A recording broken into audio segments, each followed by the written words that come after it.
अस्सलामुअलैकुम 9th class. I hope you are all doing well. बेटा हमने चैप्टर नंबर 4 का chemical equation and chemical reaction वाला topic start किया था। पेज नंबर था 60।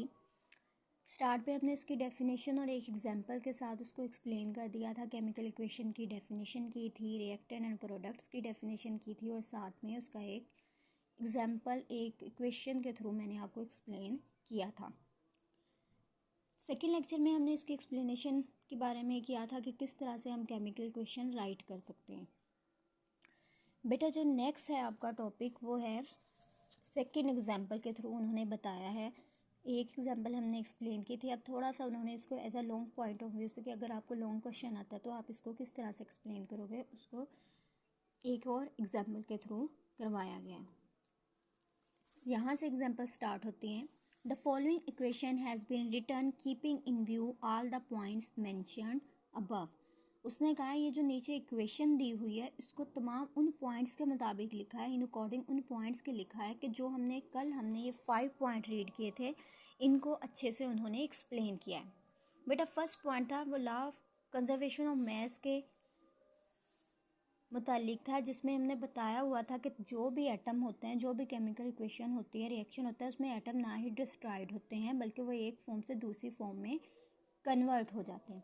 आपने देखा है कि जिंक का एक एटम यूज़ हो रहा है, हाइड्रोजन सल्फेट यूज़ हो रही है, जिंक सल्फेट बन रहा था और हाइड्रोजन बन रही थी। जिंक का एक ही एटम यूज़ हुआ था तो हमें जिंक का एक ही एटम मिल रहा है। हाइड्रोजन के 2 एटम यूज़ हुए हैं तो हाइड्रोजन हमें वैसे की वैसे मिल रही है।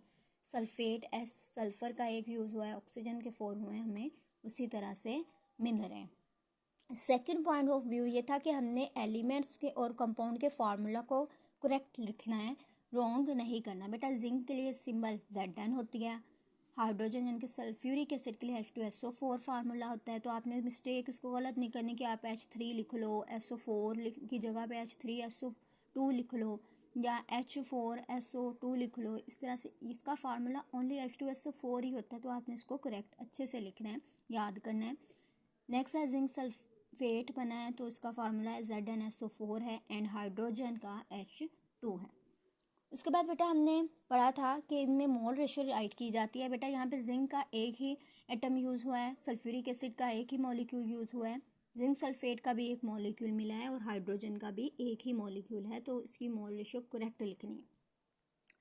उसके बाद बेटा हमने थर्ड पॉइंट कर लिया है। फोर्थ पॉइंट में बेटा उन्होंने बताया था इसकी डायरेक्शन किस तरह से होती थी। डायरेक्शन बेटा left to right hand side की तरफ होती थी, जो एरो हेड था वो लेफ़्ट से राइट की तरफ पॉइंट कर रहा था।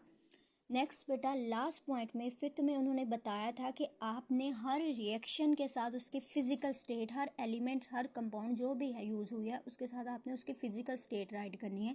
जैसे जिंक है वो सॉलिड है तो एस लिख दिया, सल्फ्यूरिक एसिड एक्वस था तो उसके साथ AQ लिख दिया, जिंक सल्फेट सॉलिड था तो S लिखा है और हाइड्रोजन गैस है तो G लिखा है। यहाँ तक आपको समझ आ गई होगी। नेक्स्ट बेटा इसी रिएक्शन को उसने नीचे एक्सप्लेन किया हुआ है। According to this chemical equation, इस केमिकल इक्वेशन के मुताबिक zinc react with sulphuric acid, जो जिंक है वो सल्फ्यूरिक एसिड के साथ रिएक्ट कर रहा है, गिव जिंक सल्फेट, और क्या बना रहा है, जिंक सल्फेट बना रहा है और साथ में हाइड्रोजन गैस को रिलीज कर रहा है। This chemical equation further tells us the mole ratio not only between reactant and product but also between reactant and products. उन्होंने कहा है कि ये क्या है, ये मोल रेशियो को भी बताता है कि रिएक्टेंट्स के दरमियान क्या मोल रेशियो है, मतलब जिंक के दरमियान 1 यूज़ हुआ है, सल्फ्यूरिक एसिड भी 1 यूज़ हुआ है। उसके अलावा बेटा ये भी बताता है कि प्रोडक्ट्स में कितनी mole ratio, product zinc sulphate जो बना है उसका एक ही मॉलिक्यूल बना है और हाइड्रोजन गैस का भी एक ही मॉलिक्यूल बना है। According to the equation 1 mole of zinc का 1 mole react with 1 mole of sulphuric acid के दूसरे मोल के साथ रिएक्ट कर रहा है to produce 1 mole of zinc sulphate, और जिंक सल्फेट का एक ही मोल प्रोड्यूस कर रहा है। इसी तरह से 1 मोल ऑफ हाइड्रोजन गैस और एक मॉलिक्यूल हाइड्रोजन गैस का बना रहा है। बेटा ये सेकंड एग्जांपल को, फर्स्ट एग्जांपल जो थी उन्होंने ओनली रिएक्टेंट और प्रोडक्ट के बारे में, डिफरेंस के बारे में बताया था कि रिएक्टेंट कौन सी चीज़ है और प्रोडक्ट कौन सी चीज़ है। बाद में उन्होंने एक्सप्लेनेशन बताए थे, उसके कुछ पॉइंट बताए थे। अब इन पॉइंट को समझाने के लिए कि आपको अच्छे से समझ आ जाए, उन्होंने इस एक्सप्लेनेशन को सेकेंड एग्जाम्पल के साथ उन्होंने बता दिया था आपको समझाने के लिए। ये सेकेंड एग्जाम्पल है अकॉर्डिंग टू दीज पॉइंट्स। बेटा अब नेक्स्ट जो है रिवर्सिबल रिएक्शन की आप इधर हेडिंग दोगे ऊपर कि रिवर्सिबल रिएक्शन क्या होते हैं। बेटा 2 टाइप्स के रिएक्शन होते हैं, irreversible reaction and reversible reaction. यहाँ पे ओनली रिवर्सिबल रिएक्शन बताया हुआ है, लेकिन मैं आपको दोनों को एक्सप्लेन करूँगी, लेकिन आपने याद ओनली इधर रिवर्सिबल ही करना है।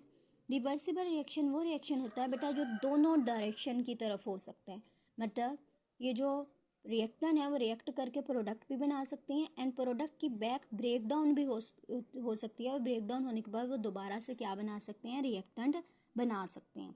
इसी वजह से उन्होंने डबल एरोहेड बेटा शो करवाया हुआ है। सब पहले एरोहेड क्या है, ऊपर वाला एरोहेड शो करवा रहा है कि जो रिएक्टेंट है वो रिएक्ट करके प्रोडक्ट बना रही है, और नीचे वाला जो है प्रोडक्ट ब्रेक डाउन होकर क्या बना रही है, दोबारा से रिएक्टेंट बना रही है। जबकि बेटा जो इरिवर्सिबल रिएक्शन वो होता है जो सिर्फ एक ही डायरेक्शन में हो सकता है। एक ही डायरेक्शन से मुराद है वो सिर्फ लेफ्ट टू राइट होगा, मतलब रिएक्टेंट रिएक्ट करके ओनली प्रोडक्ट बनाएंगी, लेकिन प्रोडक्ट की ब्रेक डाउन नहीं होगी, ब्रेक डाउन होकर वो रिएक्टेंट नहीं बनाएंगे। Sometimes a chemical reaction moves both ways. उन्होंने कहा बात का था केमिकल रिएक्शन जो होता है दोनों डायरेक्शन की तरफ हो रहा है, दोनों तरफ हो रहा होता है, मतलब वो लेफ्ट टू राइट भी हो रहा होता है और राइट टू लेफ्ट भी हो रहा होता है। In other words the reactant react to give the product and the products in turn react to give the reactant back. दूसरे अल्फाज में उसने कहा है कि रिएक्टेंट जो होती हैं वो रिएक्ट करके प्रोडक्ट बना रही होती हैं और प्रोडक्ट बैक टू रिएक्टेंट में चेंज हो रही होती हैं। सच रिएक्शंस आर का reversible reaction and are indicated by, बेटा हमेशा रिवर्सिबल रिएक्शन को डबल एरो हेड से शो करवाया जाता है। यहाँ तक बेटा ये एग्जाम्पल के साथ आपका रिवर्सिबल रिएक्शन कंप्लीट हो गया।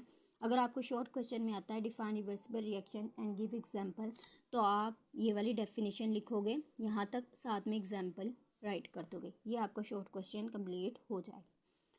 लॉन्ग क्वेश्चन जो है बेटा यहाँ तक अभी आप करोगे। नेक्स्ट हम ये जो calculation based on chemical equation है ये हम कल के लिए करेंगे। अभी आपका ये लॉन्ग क्वेश्चन कंप्लीट हो गया ऑलमोस्ट। सबसे पहले हमने इसमें से केमिकल इक्वेशन की डेफिनेशन की थी, देन रिएक्टेंट एंड प्रोडक्ट्स की डेफिनेशन की थी, एग्जांपल के साथ उनको बताया था, एक्सप्लेन किया था।